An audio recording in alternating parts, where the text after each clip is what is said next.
For this morning is our own Bill Bone, who is the immediate past chair of the chamber. Bill is a native of West Palm Beach and a recipient of many honors, including the Distinguished Alumni Award of the Education Foundation. As a graduate of Palm Beach County Public Schools, he is chair of the selection committee for the Lifetime Leadership Award. Thank you, Bill. Thank you, Bob. Our honoree was born in Boston, but it could be said he adopted West Palm Beach 27 years ago when his proposal to reshape the city was chosen by the mayor and city commission in a winning bid in a contest that has proven to be the most significant development in the history of our city. That was 1996. Now, just 4 years earlier, musician turned developer David Palladino and multi-millionaire Henry Rolfs had failed in their efforts to change the most blighted area of the city into a new entertainment district that they were going to call Downtown Uptown. Unknown to nearly everyone, Mr. Rolfs cobbled together 70 acres of downtown real estate by secretly buying over 300 parcels comprising 26 blocks. Now, these were the most run-down houses in the city.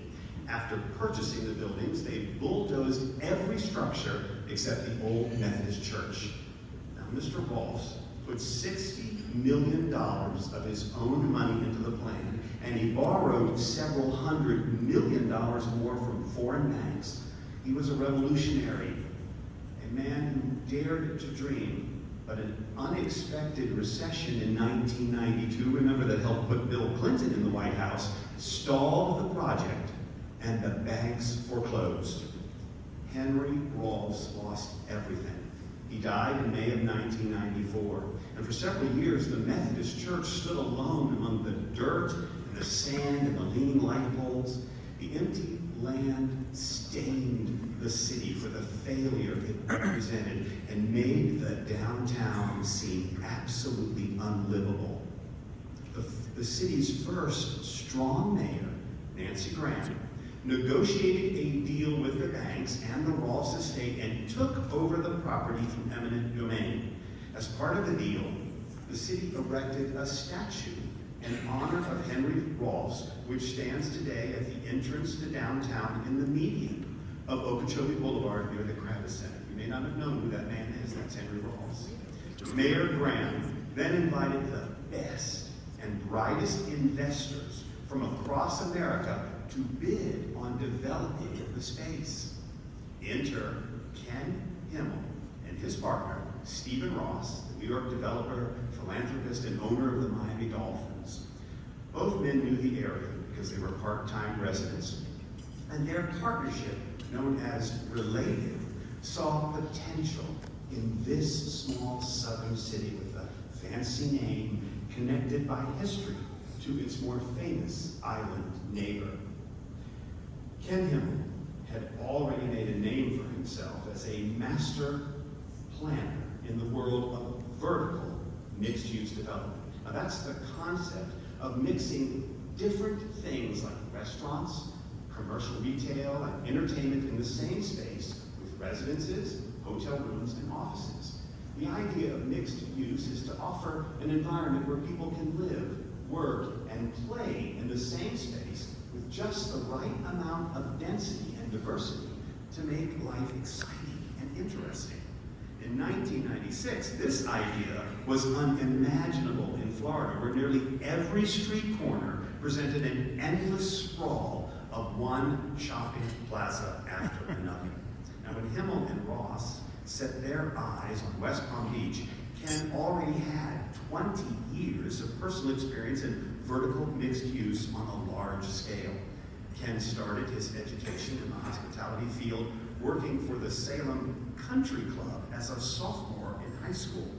He left his New England to attend college at William and Mary in Williamsburg, Virginia, originally enrolling as a pre-med student. He quickly discovered that his personality didn't lend itself well to spending all day in the laboratory, and he has jokingly quoted his wife many times as saying his bedside manner is not up to the task of being a doctor. But Ken loved the diversity of thought afforded by the broad liberal arts degree program at William and Mary. And while in college, he also worked in hospitality in colonial Williamsburg. After graduating in 1986 with a degree in psychology, he was accepted for advanced study at the prestigious School of Hotel Management at Cornell University, where he earned another degree with distinction in 1970. Ken's first big break after graduation came when he joined the team who developed much of the Boston skyline. It was called Cabot Informs, and he worked for the owner of the Ritz-Carlton in Back Bay, and that led to his role in the groundbreaking Water Tower Place on Michigan Avenue in Chicago, a project by developer Thomas Klutznick, who would later become Ken's mentor. Water Tower Place is a 74-story skyscraper on Magnificent Mile in Chicago, comprising 2 million square feet of space, including retail, restaurants, hotel, residential, and it was one of the first buildings in the world to use vertical mixed use as a design concept. And it's received several awards since that time, including a prestigious award prize by the Urban Land Institute. Ken made it his mission to work on that project, and at the age of 29, he was named the managing director of the Ritz-Carlton Hotel on the 12th floor of that building. Imagine a hotel on the 12th floor. It had never been done. The Ritz-Carlton at Water Tower Place was the most prestigious of all the Grand's locations, and it set the standard under Ken's leadership for 5-star hotel service in America. It was kind of unusual to give a job with that much authority and responsibility to a person in their 20s. But iconic hotelier Isadora Sharp had confidence in Ken, and Ken truly excelled. That experience guides him to this day in all of his companies, which are known for growing young talent in the industry. After Chicago, Ken returned to his native Boston and built Copley Place, a 3 million square foot mixed-use project created above a blighted highway interchange next to the famous old Copley Square. People thought he was crazy, but in 1983, the doors opened to marble floors, brass railings, and dramatic skylights inviting shoppers to luxury retail, 2 hotels, the first Neiman Marcus department store in the Northeast, and 1 million square feet of office space anchored by IBM's New England headquarters. Copley Place remains the largest private development project in the history of Boston. Now in 1983, the same year that Copley Place opened, Ken also opened his own independent American steakhouse known as 23 Grill and Bar. And if you ever lived in Boston and you're lucky enough to get a reservation there, you know it is the premier restaurant in Boston today. Ken Himmel and Stephen Ross have known each other for nearly 40 years. They met at the prestigious Real Estate Roundtable, a nonprofit policy think tank that convenes twice a year in different locations throughout the world. Membership is by invitation only, and there are only 35 of the top publicly and privately owned real estate enterprises who can participate. The success of Copley Place and other projects such as Reston Town Square in Northern Virginia inspired Stephen to call Ken about the exciting new opportunity at Columbus Circle in New York City in the mid-1990s. That project, called the Time Warner Center, was the first joint venture for Ken Himmel and Stephen. Time Warner Center, like Copley Place, turned a centrally located but underutilized space into the most unique mix of tenants ever assembled in New York City, including jazz at Lincoln Center, the Mandarin Oriental Hotel, luxury condominiums, shops, and specialty restaurants. The importance of food and dining cannot be overstated in Ken's life. His skill at identifying and fostering the most desired kind of dining experience is a key component of his success. In addition to his own restaurants in Boston, Ken is the creator and managing partner for the restaurant collection at Columbus Circle, which includes the legendary Per Se under Chef Thomas Keller and Porterhouse with Chef Michael LaMonica. Another thing you may not have known is you need reservations. Don't even try, I've already asked. When West Palm Beach Mayor Nancy Graham put out the call for bidders to take over the failed Downtown Uptown project, Ken and Stephen, armed with their experience in Boston and New York City, collaborated for months on a strategy that would transform the vacant land around the Methodist Church. In 1996, they beat out 3 other established developers with their creative ideas that embraced rather than hide the property's location next to the train tracks and the historic downtown. They called the project City Place. They won by making others see the beauty in West Palm Beach at a time when very few people lived here. Unlike the other bidders with their generic plans, Stephen and Ken knew the area because they had spent personal time here. A little history. Nearly 100 years earlier, in 1894, Henry Flagler adopted this area when he created this city of West Palm Beach from a blank slate. Flagler's workers cleared the saw palmetto and the slash pines that formed the basis of all the land on this spot, from Clear Lake to Lake Worth. Flagler enlisted the greatest urban planners of the day to put the courthouse, the city hall, and all the churches in the commercial and residential districts together in such a way to encourage commerce and a sense of community. There was nothing on this spot except a couple of homesteads. But Flagler was building a giant hotel complex across the lake in Palm Beach, and he needed a place nearby for workers to live year-round. Henry Flagler's planners and designers were the best in the world. They laid out the streets, ordering them alphabetically and naming them for plants and flowers. You know, the east-west streets, or the ABCDEFGHI streets. They were called Althea, Banyan, Clematis, Datura, Evernia, Fern, Gardenia, Hibiscus, and Iris. The north-south streets were the NODQRS streets. They were called Narcissus, Olive, Poinsettia, Quadra, Rosemary, and Tamarind.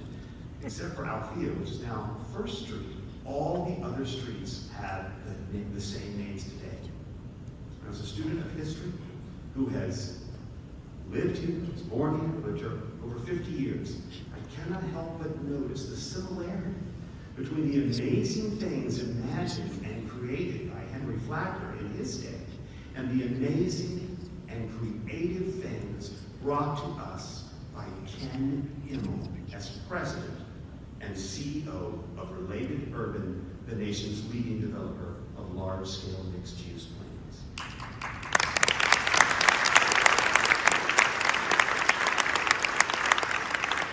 While it's true that Henry Flagler and his planners and designers created this city, Ken, Steve, and the Related team of world-class planners and designers have expertly created the kinds of buildings and amenities that make West Palm Beach a new model American city consistent with our rich history and culture. Now, of course, credit must be given to bold and brave political leaders like Nancy Graham, who chose Related in 1996, and strong, forward-thinking leaders like our current mayor, Keith James, and our city commission, who have embraced and supported this project. He goes to the commission and mayor's meeting room. Ken Himmel is a man of intense energy and dedication, both in his professional and personal life.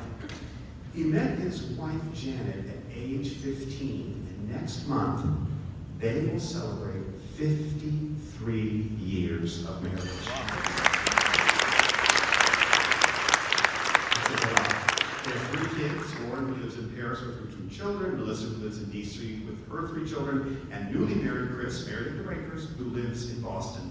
Now, as a family man, they have traveled all over the world, staying at different hotels and eating at different restaurants and shopping, not to buy things, but Ken made them go there so they could see what things were like and to see what made places special. During COVID, Ken's life completely changed when he, like everybody else, could not travel. For the first time in his life since high school, he was forced to stay in one place at his home here in Palm Beach. Now, apparently, that respite made his marriage stronger and energized Ken's commitment to his many projects. Ken became a Florida resident and now spends more than half of his time here during the summer. He spends time with his children in Marblehead, Massachusetts, and of course he still travels, but not quite as much as before. If I had to guess, a lot of Ken's time now is spent thinking about new and improved ways to make Rosemary Square the most special place to live, work, and play in America. Henry Rolfs has a statue. Ken Himmel has monuments that tower into the sky and touch our lives every day. For his distinguished accomplishments all over America and his positive influence here in the Palm Beaches, the Chamber of Commerce is proud to present Ken Himmel with the 2023 Lifetime Leadership Award.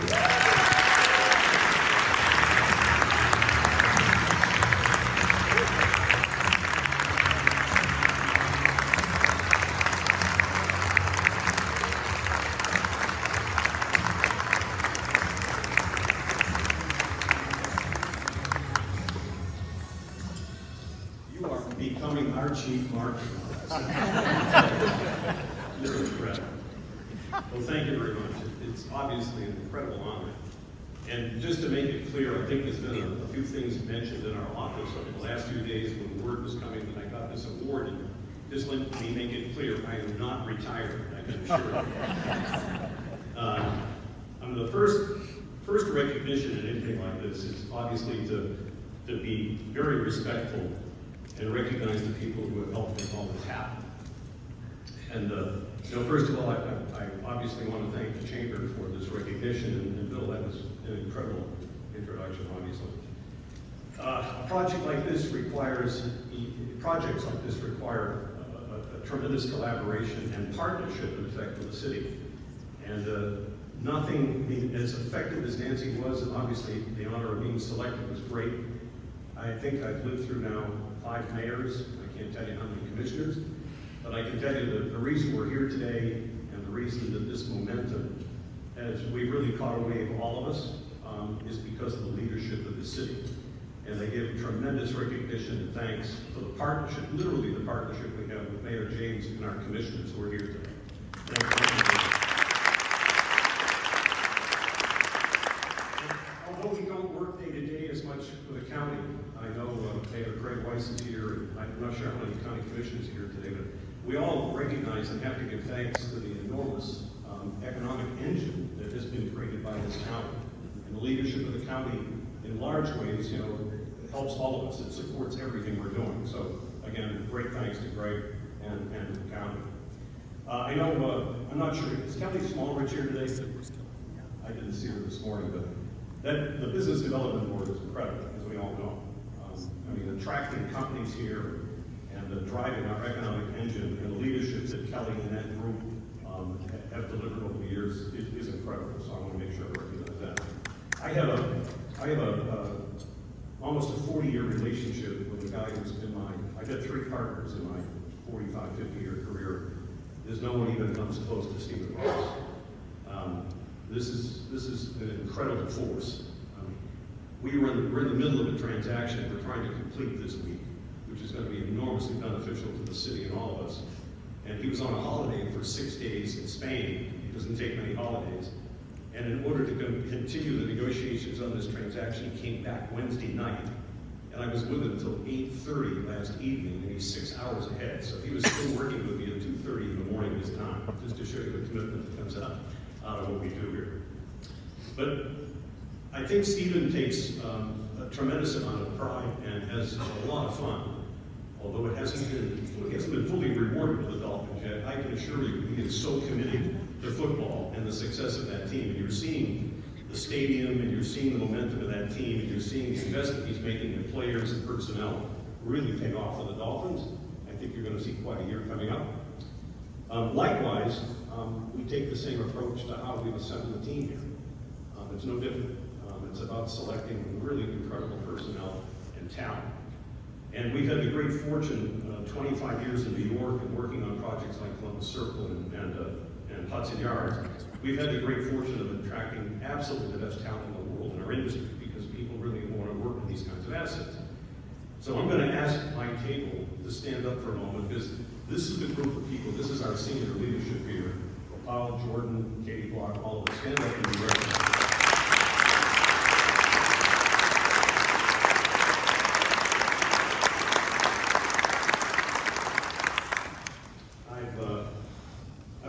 When I was spending the time with Bill, I don't think you ever really think about all this as you go through it until somebody actually makes you sit down and think about it.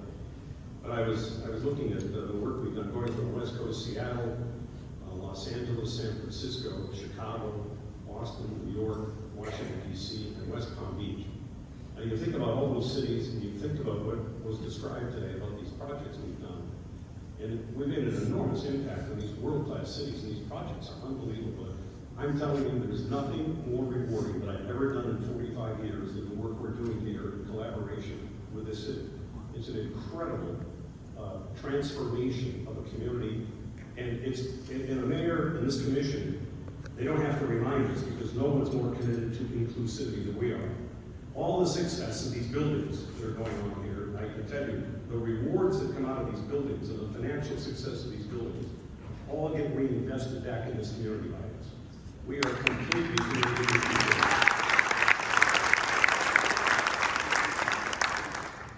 The only thing I would say in closing is, I got on a frequent flyer, as you might imagine, with Delta Airlines, which is my airline of choice.